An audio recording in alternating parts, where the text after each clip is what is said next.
Hola mis amigos y amigas, pero muy buenas tardes. Qué gusto me da poder saludarlos una vez más en Noticias desde el Centro, primera emisión. Qué bueno que está con nosotros la tarde de hoy miércoles 24 de marzo del 2021, es mitad de semana. Se han ido ya 83 días. 83 días forman parte de los archivos del recuerdo. Le restan 282 días. Dentro de 282 días estaremos anunciando la llegada del año nuevo. Estamos en la semana número 13, mitad de la semana número 13. Hoy están de plácemes las personas que llevan por nombre Oscar. Si usted se llama Oscar, reciba nuestras más sinceras felicitaciones. Si usted nació el 24 de marzo, también está usted de plácemes, celebrando un año más de vida. Un año más, un año menos. Felicidades. También para usted que celebra cualquier acontecimiento social, reciba nuestras más sinceras felicitaciones.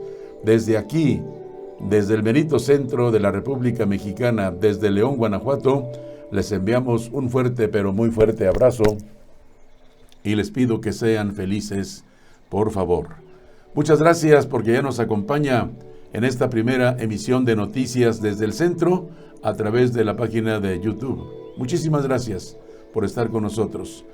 Esta tarde quiero saludar a todos mis amigos y a todas mis amigas que nos acompañan ya a lo largo y a lo ancho de la República Mexicana y más allá de nuestras fronteras. También saludo a mis amigos que participan dentro de la Fraternidad Internacional de Hombres de Negocios. Donde quiera que haya un capítulo, hasta ahí van mis saludos, amigos fraternos. Gracias, muchísimas gracias, porque nos acompaña en nuestra primera emisión de Noticias desde el Centro. Esta es la información meteorológica para León, Guanajuato. La temperatura aquí en León durante el día estará la máxima en los 29 grados centígrados, la mínima por la mañana estuvo en los 8 grados centígrados. Un día de mucho sol aquí en León, Guanajuato. La temperatura en estos momentos está en los 26-27 grados centígrados. Un día soleado, ya les informé, y están soplando vientos del norte 10 kilómetros por hora. La humedad relativa en León, 32%. La presión atmosférica está en los 1022 milibares. Aquí en León, Guanajuato, el sol salió a las 6 de la mañana con 46 minutos y se oculta a las 6 de la tarde con 58 minutos. Son las condiciones del tiempo para León, Guanajuato. Ahora, a mis amigos por allá en Tijuana, en Baja California, les informo que la temperatura máxima el día de hoy estará entre los 18-19 grados centígrados. La temperatura por la mañana estuvo en los 7 grados centígrados. Perdón. En estos momentos la temperatura por allá en Tijuana está en los 17-19 grados centígrados. Para mañana jueves en Tijuana, la temperatura máxima estará en los 15 grados centígrados, la mínima en los 9 grados centígrados. Hay un 58% de probabilidades de lluvia para mañana jueves por allá en Tijuana, en Baja California. Soplan vientos del sur-sureste 5 kilómetros por hora. La humedad 81%. La presión atmosférica en Tijuana está en los 1014 milibares. El sol salió a las 6 de la mañana con 46 minutos y se oculta el sol en Tijuana a las 7 de la noche con 2 minutos. Condiciones del tiempo para Monterrey, Nuevo León, la Sultana del Norte. En Monterrey la temperatura máxima, alta la temperatura este día, 35 grados centígrados. La mínima estará en los 19 grados centígrados. Un día parcialmente nublado hoy miércoles por allá en la ciudad de Monterrey. La temperatura en estos momentos en los 32-33 grados centígrados.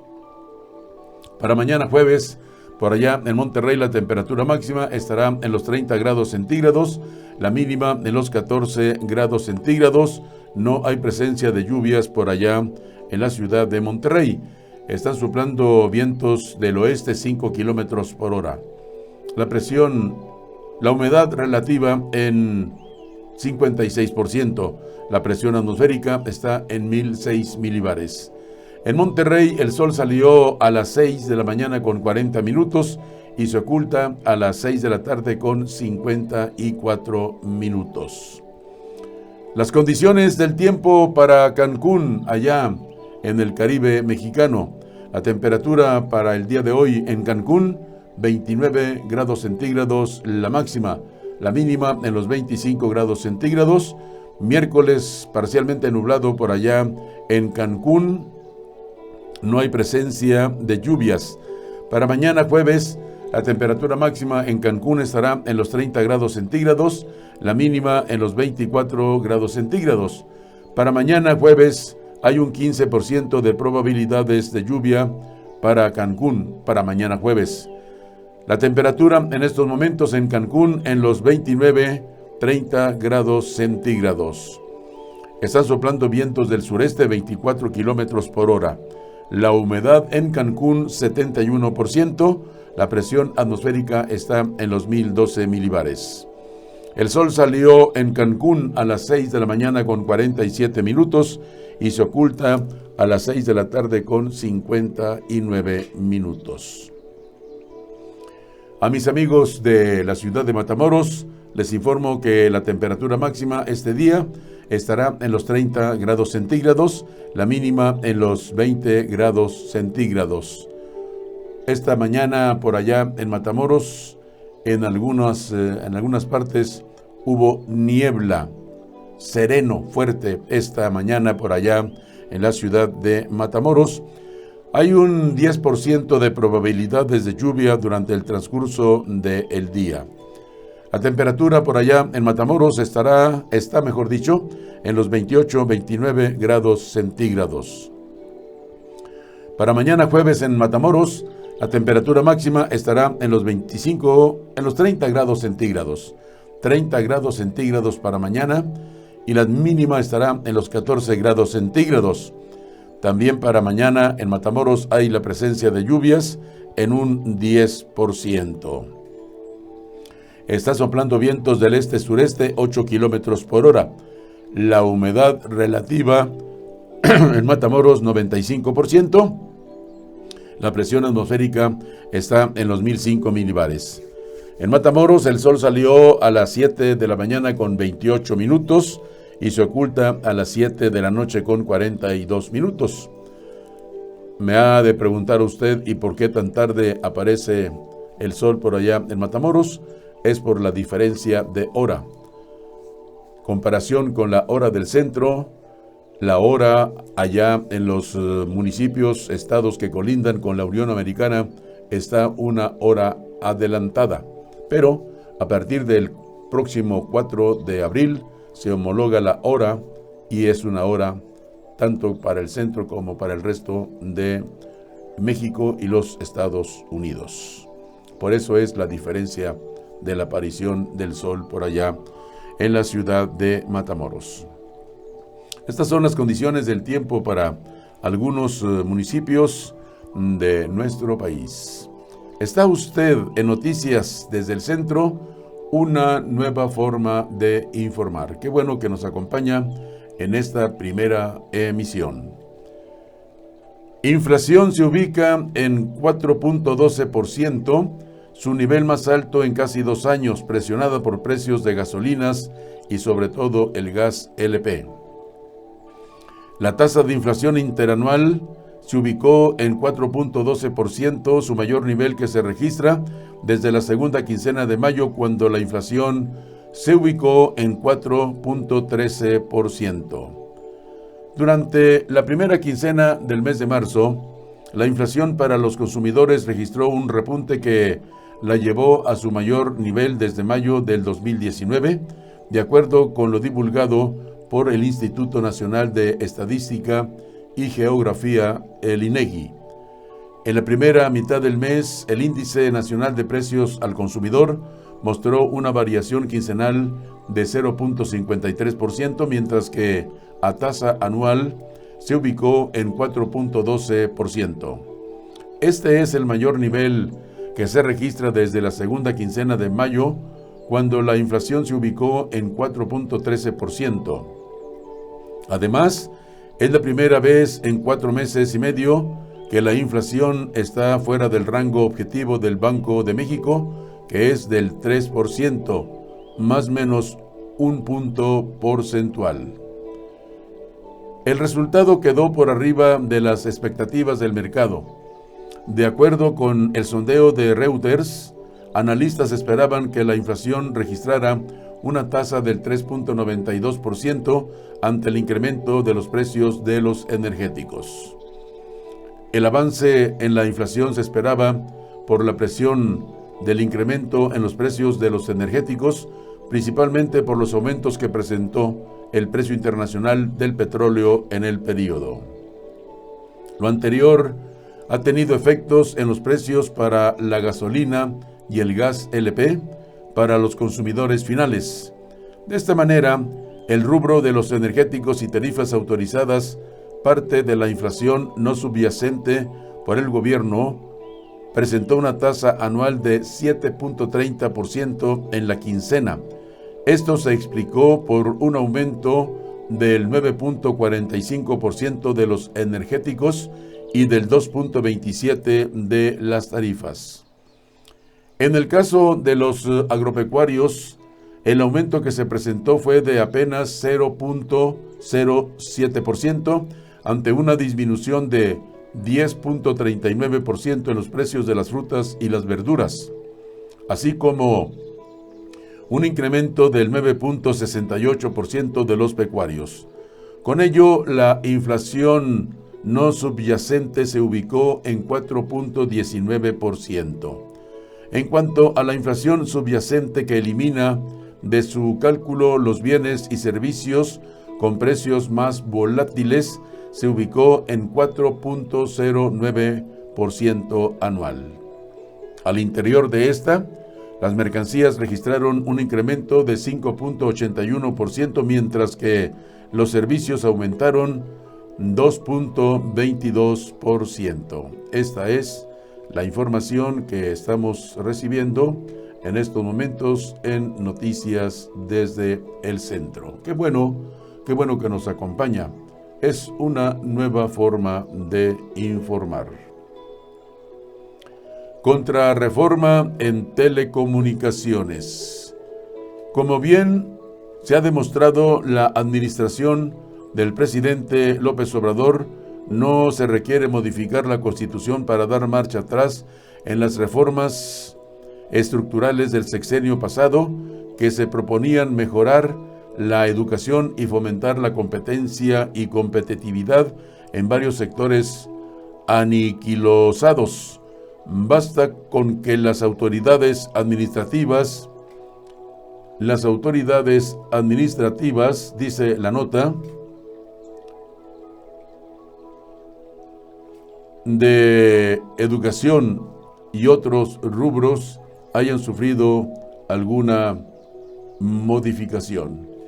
Son las noticias que estamos recibiendo. Dice la nota: las reformas estructurales del sexenio pasado que se proponían mejorar la educación y fomentar la competencia y competitividad en varios sectores aniquilosados, basta que con las autoridades administrativas desvíen el curso de sus actos respecto del rumbo y espíritu plasmados en la Constitución. Por algún extraño motivo que no alcanzo a entender, vivimos en un país adicto a los monopolios y los oligopolios, ya sean públicos o privados. Por ese mismo extraño motivo, López Obrador piensa que los monopolios estatales administrados por burócratas ineptos que no arriesgan su dinero son capaces de proveer bienes y servicios de calidad y buen precio.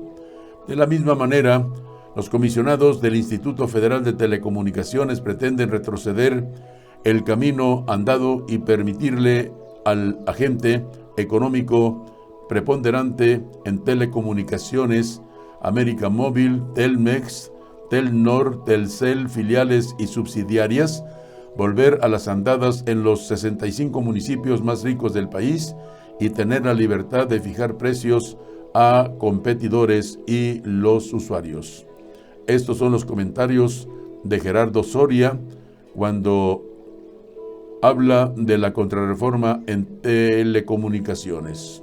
Una columna que usted podrá leer, es la forma de opinar de Gerardo Soria, que se publica en las páginas del diario El Economista. AMLO dará otro informe sobre su gobierno a 5 días del arranque de las campañas. El martes 30 de marzo, en Palacio Nacional, López Obrador emitirá un mensaje sobre las acciones de su administración en vacunación, programas y seguridad. Todo México entra en campañas el próximo 4 de abril. A 5 días del arranque de campañas federales para la renovación de las cámaras de diputados locales en 9 entidades donde se elegirá gobernador, el presidente López Obrador rendirá otro informe de gobierno en el que presentará lo que considera los avances de su administración en la Estrategia Nacional de Vacunación, en programas de bienestar y seguridad pública. El informe de este trimestre va a ser el día 30 de marzo a las 5 de la tarde en Palacio Nacional. El martes 30 de marzo vamos a informar de todo, adelantó el presidente ayer lunes. Desde que inició su gobierno, el presidente ha ofrecido cada 3 meses un informe sobre el avance de su administración. El informe del próximo 30 de marzo, que será el 9º del sexenio, se da en un medio de un proceso electoral rumbo al 6 de junio, cuando se votará para renovar 15 gubernaturas, la Cámara de Diputados, 30 congresos locales y alrededor de 2,000 presidencias municipales.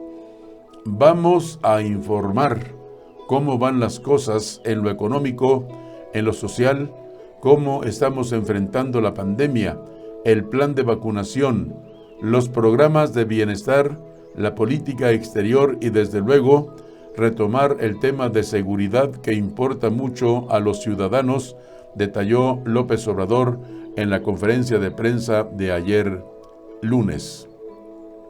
La Ley General de Instituciones y Procedimientos Electorales establece que actos como los informes de labores no deben realizarse durante periodos de campaña. Actualmente 5 estados con elección de gobernador ya se encuentran en esta etapa. Los estados son Colima, Guerrero, Nuevo León, San Luis Potosí y Sonora. El 29 de marzo se les sumará Campeche y el 4 de abril será el resto de los estados. Está usted en Noticias desde el Centro. Es una nueva forma de informar. Qué bueno que está con nosotros en nuestra primera emisión de hoy miércoles 24 de marzo del 2021. Y en otras noticias de esta primera emisión, déjeme informarle que AMLO pide a gobernadores no meterse en elecciones. Vamos a ver si cumple. Vamos a ver si él cumple, le responden los señores gobernadores. En una reunión de 30 minutos en la que no les dieron la palabra, los mandatarios se comprometieron a no favorecer a ningún candidato, pero pusieron en duda si el presidente respetará su llamado. A 12 días de que el país entero esté en campañas electorales, el presidente Andrés Manuel López Obrador, los 31 gobernadores y la jefa de gobierno suscribieron el Acuerdo por la Democracia, un convenio en el que los mandatarios se comprometen a no intervenir a favor o en contra de algún candidato o partido en las elecciones del próximo 6 de junio, cuando se renovará la Cámara de Diputados, 15 gobernaturas y 1,926 presidencias municipales. a las 11 de la mañana, fue la cita para los 32 gobernadores, quienes arribaron a Palacio Nacional para reunirse con el presidente López Obrador. Esta vez, el motivo no fue para abordar su adhesión al Instituto de Salud para el Bienestar o sobre temas de presupuesto, sino para pedirles respetar la democracia, aunque los delitos electorales ya ameritan prisión preventiva oficiosa y existen autoridades como el INE y el Tribunal Electoral que velan por la democracia.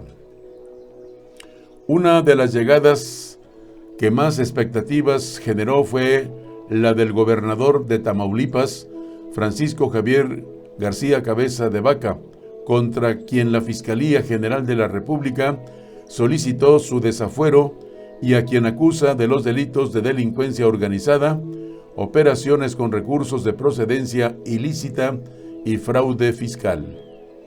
El gobernador panista, quien horas antes confirmó su asistencia a Palacio Nacional, señaló que si bien es innecesaria la firma del acuerdo, le gustaría que ese convenio también incluyera el respeto a la división de poderes.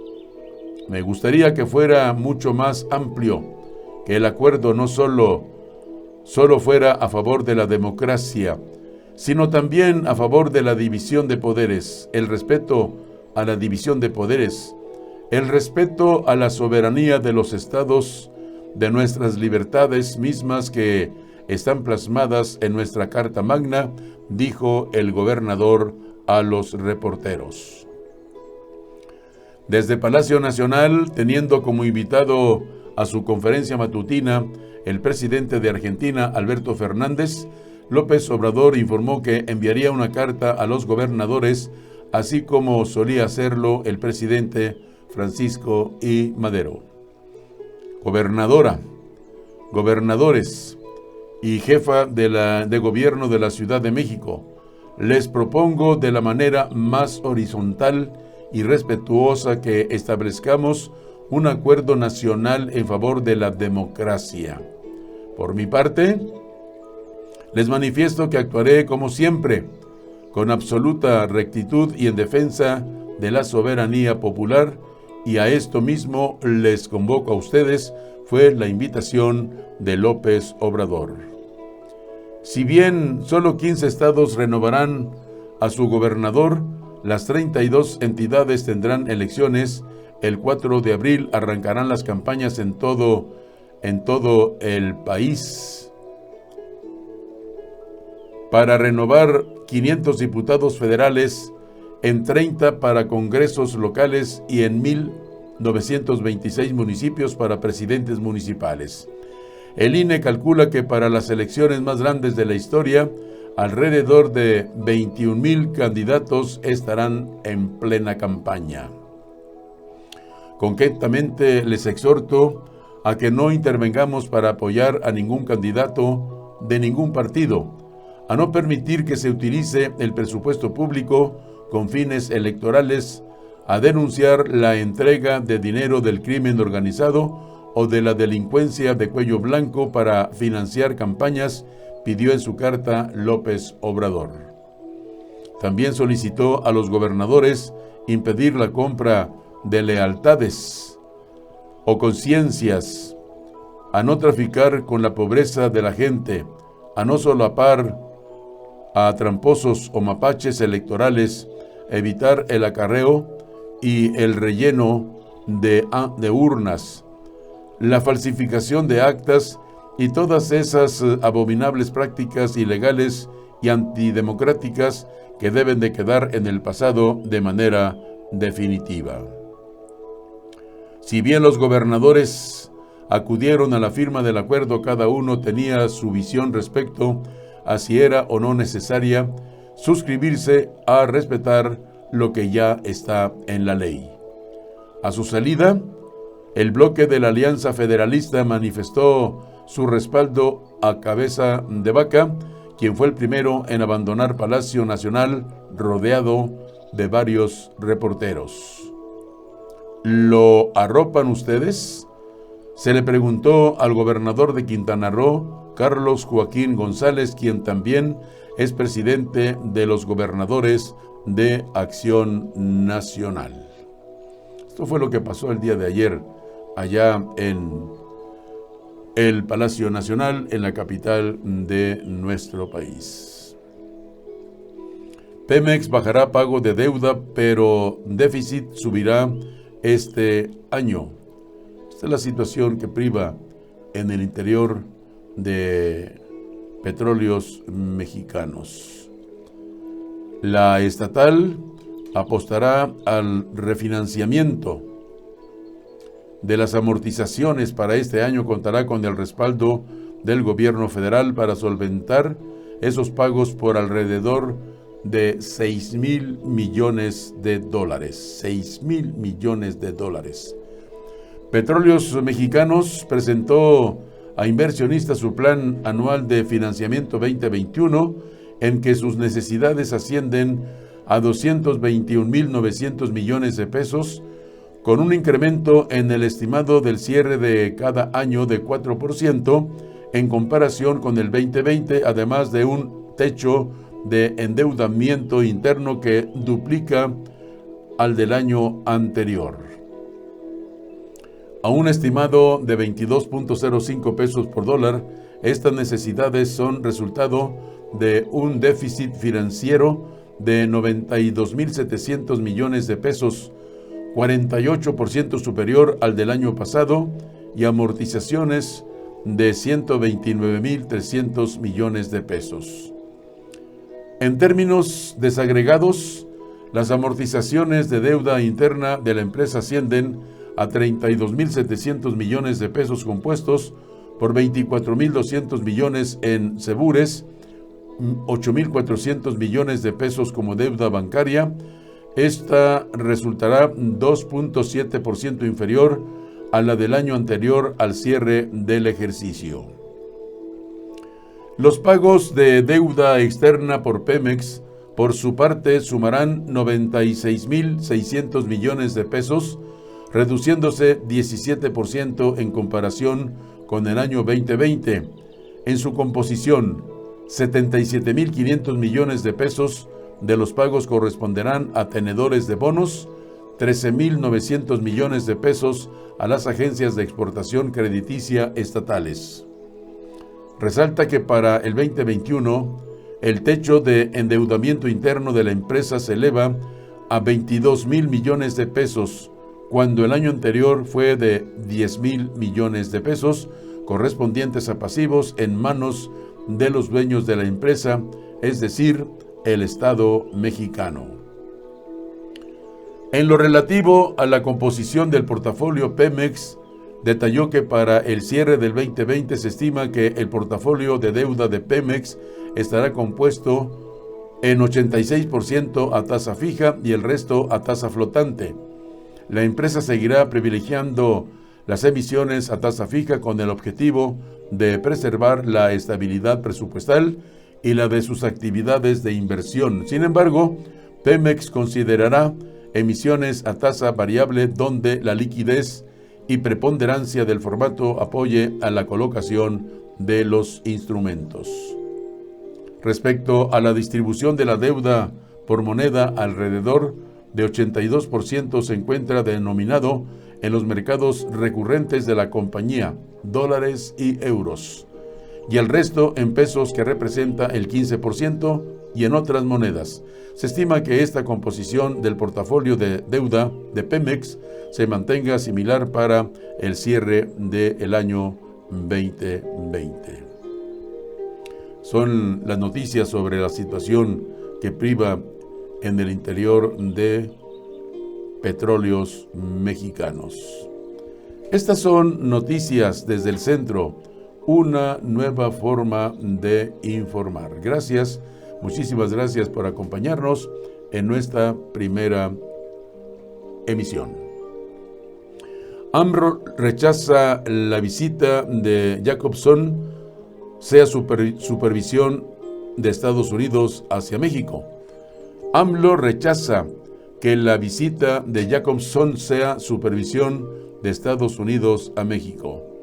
El presidente dijo que el encuentro que la funcionaria de Estados Unidos tendrá con el canciller Marcelo Ebrard será para tocar temas como la migración, en los que aseguró que los dos países colaboran.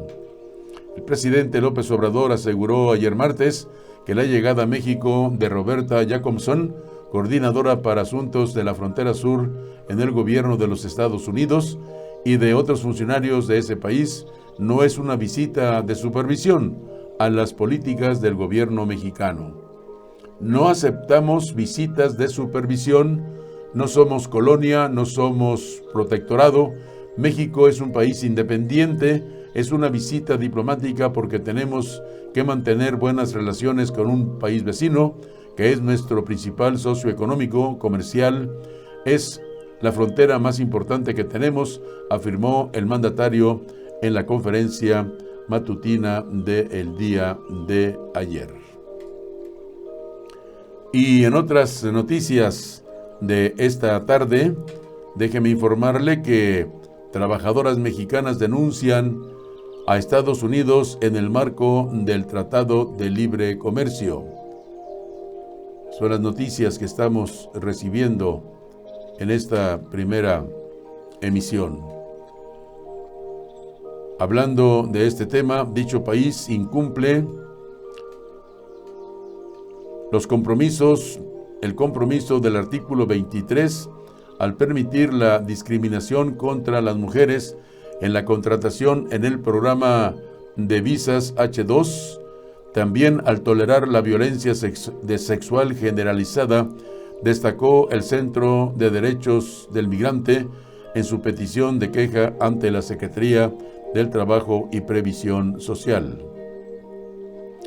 Esta lucha es también por las mujeres que no hablan porque tienen miedo, dijo Adareli Ponce Hernández, subiendo el mentón en cada frase. Ella y Maritza Pérez Obando, dos mujeres trabajadoras migrantes, son las primeras en presentar una petición de queja formal contra Estados Unidos bajo las reglas del tratado entre México, ese país, y Canadá. Estados Unidos incumple los compromisos del capítulo 23 del TECMEC al permitir la discriminación contra las mujeres en la contratación en el programa de visas H2, señala su petición de queja dada a conocer en conferencia de prensa en línea, también al tolerar la violencia sexual generalizada, limitar el acceso a servicios legales gratuitos y al no monitorear, investigar y hacer cumplir las leyes laborales. Es un momento histórico, destacó Raquel Mica Jones, directora ejecutiva del Centro de Derechos del Migrante, organización firmante de la solicitud. La petición se presentó ante la Secretaría del Trabajo y Previsión Social. Actualmente existen dos tipos de visas, que son la H2, las H2A para trabajo temporal agrícola y las visas H2B para empleos temporales no agrícolas. Estas segundas proveen de salarios y prestaciones menores y son las que les otorgan a las mujeres. En el año 2019, el 92% de las visas H2A que concedió el gobierno estadounidense fue para hombres y 3% para las mujeres. Con este programa, empleadores en Estados Unidos pueden solicitar autorización al Departamento del Trabajo para contratar a personas extranjeras.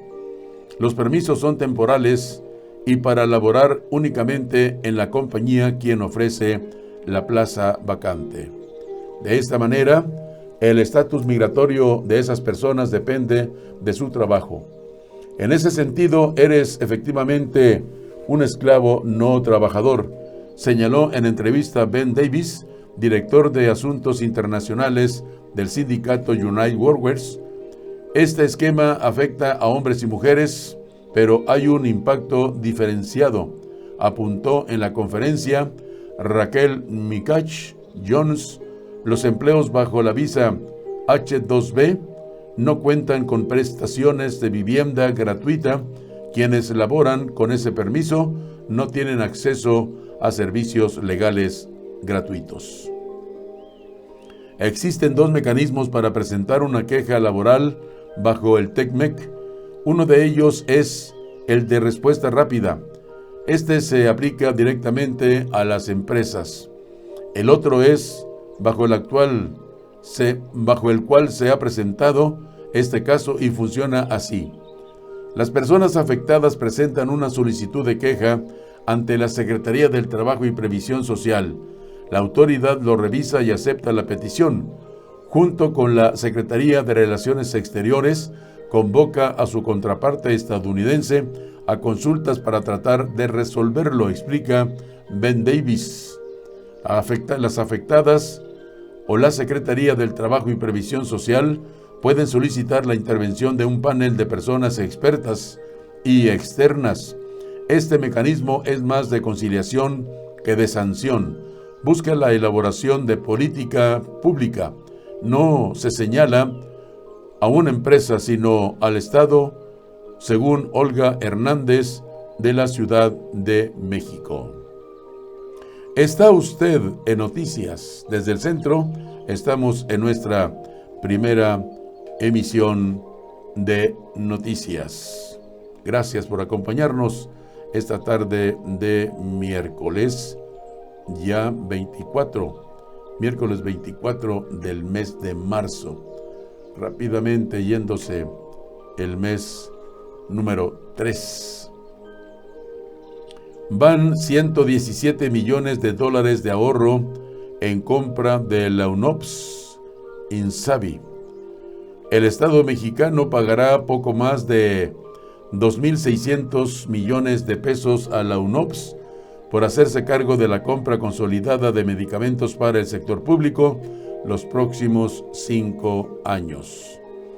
El gobierno mexicano ha adjudicado 98 millones de unidades de medicamentos a través de los nuevos mecanismos en los que participan la Oficina Nacional Unidas de Servicios para Proyectos, obteniendo ahorros por 117 millones de dólares. En un comunicado de prensa, el Instituto de Salud para el Bienestar, el INSABI, informó que los contratos adjudicados tienen valor total que supera los 18,000 millones de pesos, unos 877 millones de dólares, para más de 210 claves de medicamentos, con lo que se ha logrado un ahorro inicial de 2.389 millones de pesos, unos 117,000 millones de dólares, tomando como base los precios referenciales pagados por el comprador público el año pasado. De acuerdo con el reporte del INSABI, desde enero de este año se han entregado medicamentos priorizados a varias entidades y estados del país, entre ellos medicamentos para el tratamiento de enfermedades oncológicas, hematológicas e infecciosas. La UNOPS coordina la entrega de medicamentos priorizados junto con el INSABI, quien a su vez organiza el tratado de los medicamentos a los puntos de su destino. Hablamos de el traslado de las medicinas a los puntos de destino en las instituciones de salud y los operadores logísticos seleccionados por cada dependencia. Hasta hoy la UNOPS ha emitido 216 órdenes de entrega solicitadas a los proveedores contratados y esta semana serán entregados medicamentos en los estados de Sinaloa y Baja California Norte y la Baja California Sur. Las adjudicaciones actuales corresponden a la compra consolidada de medicamentos y materiales de curación para el 2021. Para el abastecimiento de necesidades inmediatas y de corto plazo con este fin, se priorizaron las compras para medicamentos de patente, fuente única y abasto crítico en el contexto de la pandemia por COVID-19. Apenas se están fincando los pedidos para el 2021 y ya vamos a terminar el tercer mes. ¿Y esto se habla de la entrega oportuna? queda muy por abajo de esta iniciativa de entrega en forma oportuna. De los medicamentos, sobre todo, los oncológicos, más que nada, ¿no? Que son los más importantes de entregarse a los pacientes que sufren cáncer. Y en otras noticias de esta tarde, de la población en el país, solo 22% tienen productos financieros. El 47% tiene uno y 31% dos. Estados como Chiapas tienen una menor inclusión según los datos oficiales proporcionados. Un estudio de la Fundación de Estudios Financieros, tomado como base cifras oficiales, reveló que apenas el 22% de la población analizada cuenta con 3 productos financieros: ahorro, crédito y seguro. En contraparte, 47% de la población tiene solo un producto y 31% cuenta con 2. De las personas que solo tienen un producto financiero, 66% lo tienen en el ahorro, mientras que el 24% en crédito y 10% en seguros. El producto preponderante en el grupo de personas con niveles de inclusión mínima es el del ahorro, con 2/3 partes de participación. El segundo producto en relevancia es el crédito. Se identificó que las personas que tienen un solo producto utilizan más el del ahorro. Lo que es razonable suponer es que de ese producto se migra a una mayor inclusión, puntualiza. Entre los estados donde se ubica la población que cuenta con 3 productos financieros, destacan Sinaloa y Sonora, con más del 20%, mientras que por el contrario, Chiapas se ubica en el menor porcentaje, alrededor de un 5%. Lo anterior implica que los estados de mayor nivel de inclusión además tienen a la gente que utiliza más productos, y los de menor nivel de inclusión tienen a su población en un nivel más básico de acceso a servicios financieros, menciona. En esta línea, el estado donde hay un mayor porcentaje de la población con solo un producto financiero es el estado de Chiapas, con el 31%. Esto refleja que sí hay un esfuerzo por incluir con el producto de ahorro y puede vincularse con los programas sociales. El problema ha sido al momento de migrar a tener una inclusión más integral, señala el estudio realizado. En otras noticias de esta tarde, concejales de la Ciudad de México, un jugador invisible en el proceso electoral del 2021. Los 160 concejales que trabajan en las 16 alcaldías de la Ciudad de México cuestan 54,238,080 pesos al año. Aún sin tener una relevancia, la mayoría de ellos buscará la reelección el próximo 6 de junio. Han pasado casi 3 años desde que se estrenó en la Ciudad de México la figura de los concejales dentro de las alcaldías, y en la jornada electoral del 6 de junio, además de diputados federales, locales y alcaldes, la mayoría buscará reelegirse. Con la reforma política de la Ciudad de México, que le dio vida a las 16 alcaldías y que entró en vigor en el año 2018, se creó la figura de los concejales. Son 10 representantes territoriales cuya función dentro de un órgano colegiado es discutir y aprobar las propuestas del gobernante en turno en materia de obras y presupuesto. En teoría, el concejal debe evitar la unilateralidad del alcalde y ser un contrapeso, pero con la práctica es todo lo contrario, según refieren especialistas y concejales de partidos opositores. Es una figura a la que no se le ha tomado la importancia necesaria. a la que faltan dientes en la toma de decisiones y que muchos la ocuparon como trampolín político. En el 2018 fueron designados por única ocasión 10 concejales en cada alcaldía, 6 por mayoría relativa y 4 por representación proporcional de partidos políticos. Según la ley, en 2021 se ajustaría el número en relación a la población, es decir, entre 10 y 15 concejales por demarcación. Sin embargo, el consejero del Instituto Electoral de la Ciudad de México, Bernardo Valle Monroy, refiere que por la pandemia de COVID-19 no se realizaron los ajustes necesarios y el órgano electoral determinó mantener los consejos así como están. Cada concejal gana 28,249 pesos al mes, que multiplicado por los 160 con los que cuentan las 16 alcaldías, suman 54,230,080 pesos al año que le cuestan a la Ciudad de México al año, casi el mismo presupuesto asignado en el 2021 para la Universidad de la Salud de la Ciudad de México, que es poco más de 56 millones de pesos.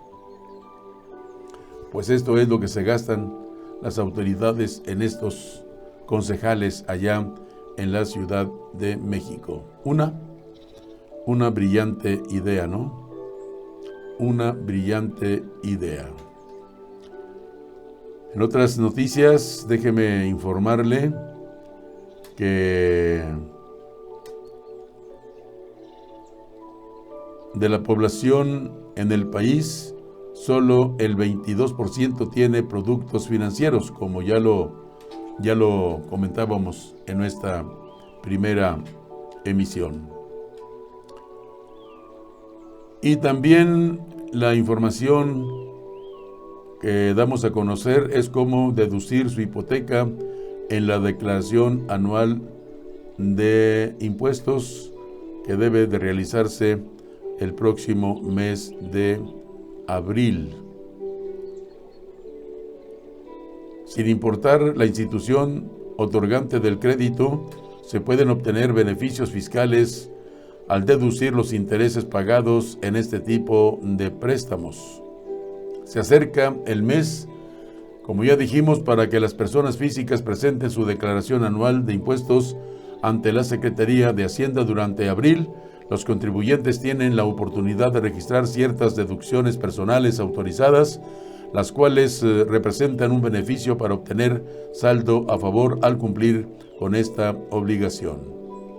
Entre las deducciones que se pueden declarar ante el fisco, no solo se encuentran pagos relacionados con la salud, la educación o los donativos, también se pueden deducir los intereses pagados en un crédito hipotecario. Tulio Espinosa, director de producto de la fintech hipotecaria Smart, explicó que se pueden deducir los intereses reales devengados y efectivamente pagados de su hipoteca obtenida con un crédito Infonavit, Fobiste o de otra institución financiera. A decir del experto, para hacer esta deducción como parte de su ejercicio fiscal, los contribuyentes requieren que la institución financiera otorgante del crédito les expida una constancia de intereses, comprobante fiscal que sirve como evidencia para deducir estos recursos y en donde se detalla el monto del interés realmente pagado. La verdad es que presentar la declaración fiscal es fácil. Usualmente algunos datos ya vienen precargados en la declaración, pero no está de más pedir a la institución otorgante que expida este comprobante de constancia de intereses. Presentado eso en la declaración anual, se puede hacer esa deducción para tener un beneficio fiscal por haber adquirido un crédito hipotecario, afirmó. El artículo 151 de la Ley del Impuesto sobre la Renta señala que es posible deducir intereses hipotecarios siempre y cuando el monto del préstamo no exceda a 750,000 unidades de inversión, que equivalen a poco más de 5 millones de pesos. Espinosa recalcó que no importa con qué institución se haya adquirido el crédito hipotecario, si es gubernamental o financiera, lo importante es que emitan la constancia de el pago de intereses. De acuerdo con información de WVA, los intereses reales de un préstamo de este tipo se obtienen del cálculo de restar la tasa anual de la inflación al interés efectivamente pagado. La única desventaja es que si la inflación anual es muy alta, se deducirá menos, dice la información. Está usted en Noticias desde el Centro. Gracias por acompañarnos. Y estas son las noticias que nos llegan de Tamaulipas, de Ciudad Reynosa. El gobierno municipal da los últimos toques a la rehabilitación de Centro Recreativo La Playita y que esté en excelentes condiciones, o mejor dicho, que esté en excelentes condiciones para su uso durante la Semana Santa, en la que sin embargo es imprescindible seguir estrictamente las medidas sanitarias emitidas por el sector salud. Del 26 de marzo al 4 de abril, las instalaciones municipales de la Bocatoma de Reynosa aplicarán medidas para la prevención de contagios de COVID-19 con un punto de control de acceso cuyo horario de operación será de las 8 de la mañana a las 6 de la tarde, con uso del 40% de la capacidad total. Las especificaciones son aplicables a los balnearios y recreativos en general, de acuerdo a lo establecido esta semana en una reunión virtual por la Secretaría de Turismo y la Comisión Estatal para la Protección contra Riesgos Sanitarios, COEPRIS, en Tamaulipas. En ninguno de los establecimientos pueden utilizarse asadores o similares y está prohibido el consumo de bebidas embriagantes, lo cual será verificado por la COEPRIS, al igual que en La Playita, donde se vigilará que las personas no accedan al río Bravo, contándose con el apoyo de la Guardia Nacional, Policía Estatal, Sedena y Seguridad Pública Municipal para su cumplimiento. Dadas las recomendaciones de la Secretaría de Turismo del Estado, a los recreativos no se puede permitir el acceso de vehículos acuáticos, motocicletas ni unidades mayores como las llamadas razors, y el municipio solo emitirá las recomendaciones por medios electrónicos sin convocar a rueda de prensa presencial. Esto es lo que pasa allá en Ciudad Reynosa con motivo del inicio de las vacaciones de la Semana Mayor. Por otra parte, la defensa del gobernador Francisco García Cabeza de Vaca se presentó ante la Fiscalía General de la República para conocer la carpeta de investigación por la acusación formulada en su contra. Ayer, Alfonso Aguilar Sincer, quien es cabeza de la defensa de Cabeza García de Vaca, acudió acompañado por un equipo de abogados para también conocer de las constancias que obran en la carpeta. Ante ello, el gobernador García Cabeza de Vaca y su defensa procederán a demostrar su inocencia. Por otra parte, ayer por la mañana, el Pleno de la Cámara de Diputados discutió y valoró una propuesta de la Junta de Coordinación Política para promover un juicio de controversia constitucional en contra del acuerdo para fijar la homologación de las reglas para la procedencia de desafuero de servidores públicos. Debido a la mayoría que tiene Morena en el Pleno de la Cámara, se da como un hecho que se aprobará la presentación del juicio de controversia constitucional en contra del Congreso del Estado por la aprobación de tales reglas ante la Suprema Corte de Justicia de la Nación, se informó. Preocupa al Partido Revolucionario Institucional situaciones de riesgo en la frontera. Edgardo Melhem Salinas, presidente del Comité Estatal del PRI, dijo que existe preocupación por los incidentes de inseguridad que se han registrado durante los últimos días en Ciudad Reynosa y la zona ribereña, los cuales podrían afectar el desarrollo de las campañas de los candidatos. Comentó que de aumentar y agravarse las situaciones de riesgo del partido, considera solicitar protección para sus candidatos, pero insistió en que la seguridad debe ser para los ciudadanos. Añadió que ello no debe ser una respuesta o en respuesta a una petición que formule un partido político, sino debe ser algo en forma permanente por parte del gobierno. Durante los días se han registrado balaceras, bloqueos de avenidas y carreteras en Reynosa, Díaz Ordaz, Río Bravo, Camargo, Ciudad Mier y municipios de la llamada zona ribereña, por lo cual existe preocupación, ya que la seguridad de los candidatos y colaboradores podría estar amenazada. El gobierno federal y el gobierno del estado deben tomar medidas para garantizar la seguridad no únicamente de los candidatos, sino también de los ciudadanos en general, reiteró e insistió en que se recomendará a los candidatos adopten las medidas de precaución necesarias.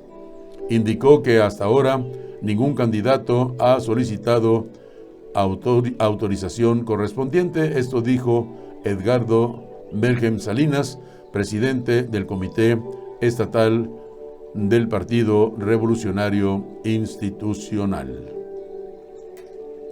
Y acuerdo por la democracia se queda corto. El gobernador Francisco García Cabeza de Vaca sostuvo que el Acuerdo Nacional de la Democracia es limitado, ya que no garantiza el respeto a la división de poderes y soberanía de los estados, por lo cual apuntó que este se queda corto. Insistió en que debió ser un acuerdo mucho más amplio, a fin de que se pudiera hacer un acuerdo nacional por la democracia en el cual se incluyera el respeto a la división de poderes y a la soberanía de los estados. Ayer por la mañana, el gobernador Francisco García Cabeza de Vaca acudió a Palacio Nacional para, junto con los demás gobernadores y a invitación de la Secretaría de Gobernación, suscribir acuerdo por la democracia. A su arribo a Palacio Nacional, se reservó hacer comentarios sobre el proceso de desafuero al que es sometido a petición de la Fiscalía General de la República. Atiendo esta invitación para estar con los gobernadores, la gobernadora y la jefa de gobierno. Si bien es una obviedad firmar un documento que está establecido en la Constitución, a mí en lo personal me gustaría que fuera más amplio, dijo a los reporteros. Insistió que él acudió insistió que en el acuerdo debería contemplar otros aspectos que son esenciales para el fortalecimiento de la democracia, como división de poderes, el respeto a la soberanía de los estados y de las libertades de cada entidad, no quedando únicamente en un aspecto puramente electoral, dijo el gobernador de Tamaulipas.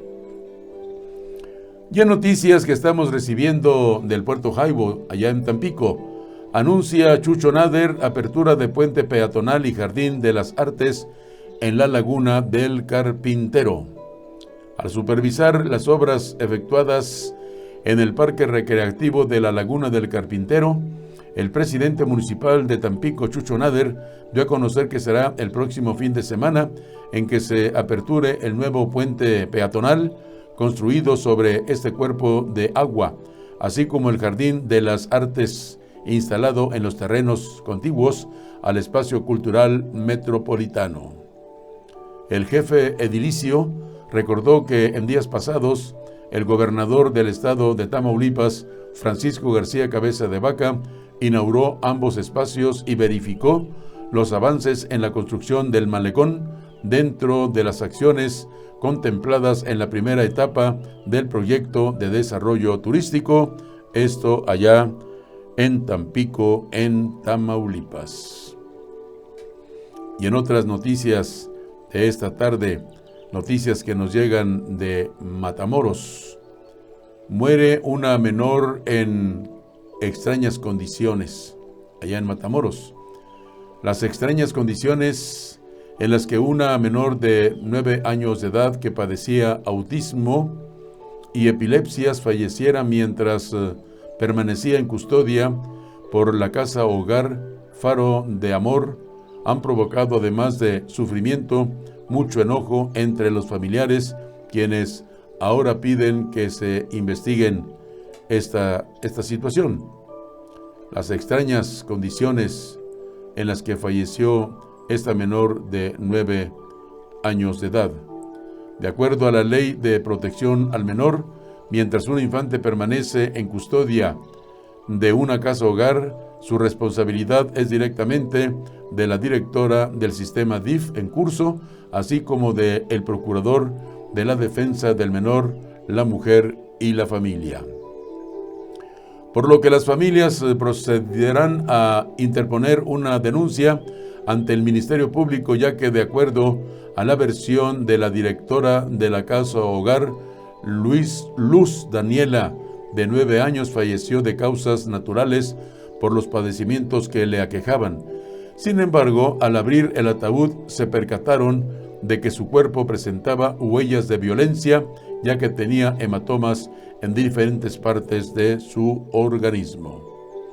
El abuelo de la pequeña, Jesús Alberto García, manifestó que hace un par de años la menor fue dada en custodia a la casa hogar Faro de Luz, debido a que el DIF Matamoros decidió que era lo mejor opción para los cuidados que ella requería, y se suponía que ahí iba a estar mejor, no que nos la iban a entregar muerta, dijo el abuelo de la pequeña.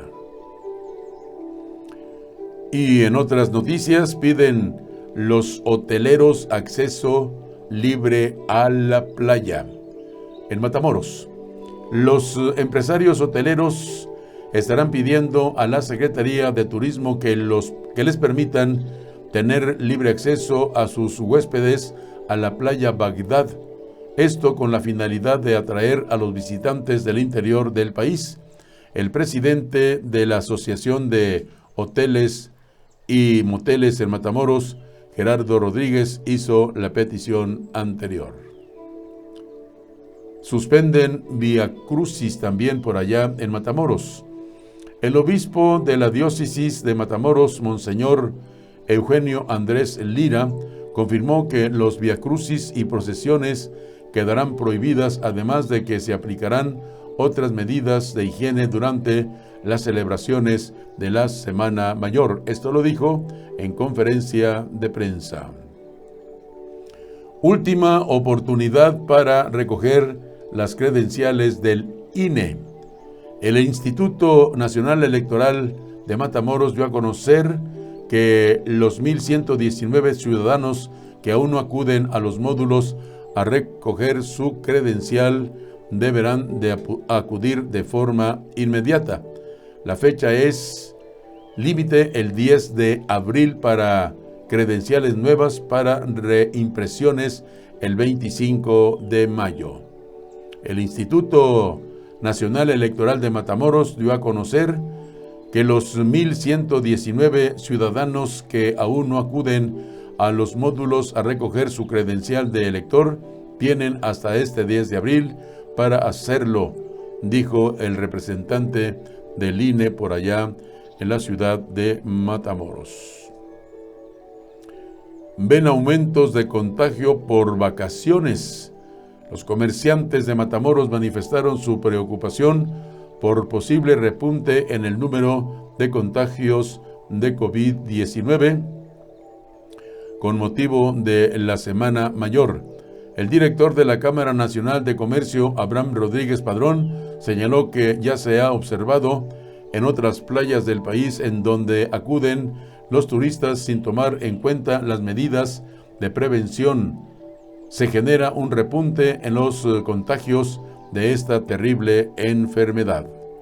Resaltó que se presentarán o de presentarse una situación similar en esta localidad, hablando de Matamoros, la situación será la misma a más tardar en 15 días después de la última semana de Semana Santa. Se estará presentando este comportamiento en cuanto al incremento de casos positivos. Estas son las noticias que nos están llegando desde Tamaulipas. Y en otras noticias que se generan aquí en el estado de Guanajuato, déjeme informarle que recibe ENES UNAM León de 9 a 10 estudiantes en prueba piloto.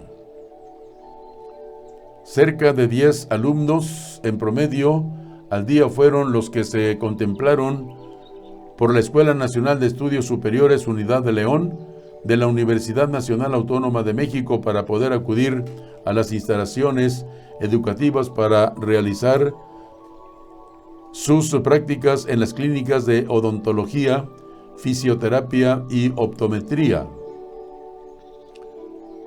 Previo a la prueba piloto de la Secretaría de Salud del Estado de Guanajuato y de la Secretaría de Educación, la universidad realizó una selección de alumnos que tuvieran la necesidad de realizar sus prácticas profesionales en las carreras de odontología, fisioterapia y optometría para de esa manera darles el acceso. De acuerdo con el área de comunicación, los alumnos realizaron el registro y mediante sus análisis previos de salud, así como indicaciones previas de lineamientos sanitarios, fue como se les permitió acudir. Cabe resaltar que a las clínicas en donde se practican las carreras mencionadas, también se están dejando pasar a los pacientes que requerían de sus análisis clínicos por parte de los universitarios. Algunos de los visitantes fueron de los que anterior a la pandemia ya acudían a sus revisiones o tratamientos. Algunos alumnos que ya comenzaron a acudir a las instalaciones señalaron que se sintieron bien de realizar la visita al plantel y de brindar servicio a los pacientes. Además mencionaron que durante la estancia en el establecimiento educativo no tuvieron ningún problema de seguir los protocolos de sanidad, mucho menos los pacientes citados, dijeron. Identifican primer caso de cepa británica de COVID-19 aquí en el estado de Guanajuato. El secretario de Salud de Guanajuato hizo un llamado a extremar medidas, ya que se trata de una cepa mucho más contagiosa y que afecta también en mayor medida a los jóvenes. El secretario de Salud de Guanajuato, Daniel Díaz Martínez, dio a conocer el hallazgo de un caso positivo de la variante británica de COVID-19 en Guanajuato. Señaló que el diagnóstico fue identificado desde febrero, pero no fue sino hasta anoche que el Instituto Nacional de Referencia Epidemiológica emitió un reporte para la entidad. El día de ayer por la noche, el Instituto Nacional de Referencia Epidemiológica nos confirma de uno de los casos de este monitoreo que estamos haciendo.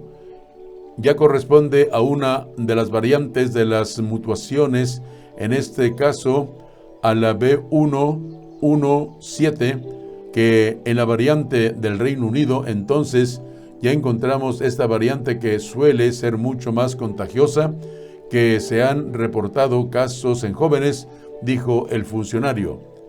Debido a que en el reporte se informa únicamente el diagnóstico positivo, Díaz Martínez aseguró que desde anoche se ha dado un seguimiento puntual al caso, por lo que el equipo de epidemiología de la entidad se mantiene en comunicación permanente con el Instituto Nacional de Referencia Epidemiológica con el fin de recabar información para el rastreo del paciente, sus contactos y cuál es la evolución de la enfermedad. Esta es la comunicación permanente con el Instituto Nacional de Referencia Epidemiológica. Y por otra parte, le informo que en Guanajuato Salud prepara estrategia para Semana Santa por COVID-19. También Díaz Martínez señaló que pese a la baja de contagios, se descarta un cambio a semáforo verde en próximas fechas, pues el riesgo está latente. La Secretaría de Salud de Guanajuato se encuentra preparando una estrategia para controlar la actividad durante la Semana Santa y así evitar que los contagios por COVID-19 aumenten. Esto en coordinación con los municipios, así lo dio a conocer su titular Daniel Díaz Martínez en entrevista con Telediario Matutino. Y también en otras noticias, hablando sobre el mismo tema del coronavirus, a un año de pandemia, Guanajuato se mantiene en amarillo con alerta. En el estado de Guanajuato actualmente hay 2.362 camas disponibles, 328 ocupadas por pacientes confirmados con coronavirus. Guanajuato permanecerá en color amarillo con alerta en el semáforo de reactivación económica a un año y 4 días de la pandemia por COVID-19. Lo informó Fátima Melchor Márquez, jefa de epidemiología del estado de Guanajuato. Melchor Márquez dio a conocer que en enero, el mes en donde hasta ahora se han registrado el mayor número de contagios, 24.232, y que actualmente son 18 municipios de la entidad los que representan el 80% del total de los casos activos. León encabeza la lista, seguido de Irapuato, Celaya y Salamanca. Señaló que en letalidad Guanajuato permanece en el lugar número 25 a nivel nacional. Asimismo dijo que la ocupación hospitalaria también se mantiene un poco menos del 14%, pues de las 2.362 camas disponibles, únicamente 328 son las que se encuentran actualmente ocupadas. Y en otras noticias, también en Guanajuato van 3 implantes cocleares entregados a niños en este 2021. Durante 2020 en Guanajuato se atendieron 1.278 menores con algún problema de audición y se realizaron 6 implantes cocleares. En lo que va del 2021 en el estado de Guanajuato se han realizado la entrega de otros implantes cocleares a menores con algún problema de audición. Esto a través de la Secretaría de Salud de Guanajuato, donde se da atención a niños con estos padecimientos en el Hospital de Especialidades Pediátricas, pues cuentan con personal especializado. Es la información que estamos recibiendo, donde se nos dice que en Guanajuato van 3 implantes cocleares entregados a niños en este 2021. Estamos llegando ya a la parte final de Noticias desde el Centro, primera emisión. Muchísimas gracias por habernos acompañado. Yo los espero mañana jueves a la misma hora, 3 de la tarde, hora del Centro, en esta primera emisión. Los invito para que nos acompañen hoy a las 6 de la tarde en nuestra segunda emisión a través de la página de Facebook. Las recomendaciones que hacemos todos los días. Si no tiene que salir de casa, no lo haga, quédese en su casa. Si tiene que salir, no olvide llevar con usted el cubrebocas. Es muy importante. Respetar la sana distancia. No acudir a lugares donde haya aglomeración de personas, porque existe la posibilidad de contagiarse del coronavirus. También lavarse las manos muchas veces durante el día y utilizar gel antibacterial. Si sale usted de su casa, cuando regrese, deténgase en la puerta y salinícese por el frente, por la espalda, las piernas y sobre todo las suelas de los zapatos. Le recomendamos aceptar estas indicaciones que hacen las autoridades de la Secretaría de Salud. Gracias, muchísimas gracias. Repito, los espero a las 6 de la tarde en nuestra segunda emisión en directo, en vivo. Les saluda su amigo y servidor, Guadalupe Garza Ruedas. Muy buenas tardes. No me dejen solo, acompáñenme. Hasta mañana.